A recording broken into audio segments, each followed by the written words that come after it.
Shkruan Mysly Murrizi. Freno nëse nuk e djegur komplet ferrotat, se nuk ta kanë fajin demokratët që prej vitit 2013 je bërë deputet pa u votuar nga qytetarët duke u mbyllur me lista sipas kodit zgjedhor bastard të bylukbashizuar. Antarët e PD-s nuk janë as vartës tuaj as paguhen, por janë idealist, kurajozë njerëz që kanë sakrifikuar plot mundim nga vetja për çdo betejë që ka bërë PD në 35 vite.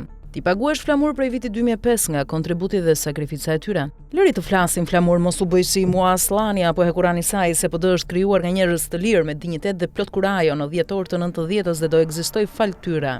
Nga heshtja dhe servilizmi kemi 12 vjet në opozit dhe sot jemi në ditët më të vështira të 35 viteve ekzistencë, jo nga debati dhe mendimi ndryshe. Qetësohu flamur se në PD secili ka ardhur për bindjet, programin, idealizmin dhe shpresën për një qeverisje më të mirë se fundorinave që qeverisin sot e që kanë masakruar këtë popull në 45 vite komunizëm. Jo pse jeti sot sekretar, apo pse është Berisha kryetar apo Gazi me Gjekmarkajn dhe Bylukbashi nën kryetar. Nuk i bën asnjë dëm PD-s, kjo zonjë e nderuar, dhe çdo zë i tillë që buron nga shpirti rebel i çdo demokrati në çdo cep të Shqipërisë. Partinë Demokratike e dëmton jashtëmase sjellja jote flamur dhe atij rrethi të ngushtë butakësh rreth teje e Berishës që nuk ju ka votuar askush në 4 palë zgjedhje dhe ngrifeni sikur ju keni në dorë jetën e kujdo që mendoni se është vartës i juaj, pse është antar i Partisë Demokratike apo opozitar me Ramën.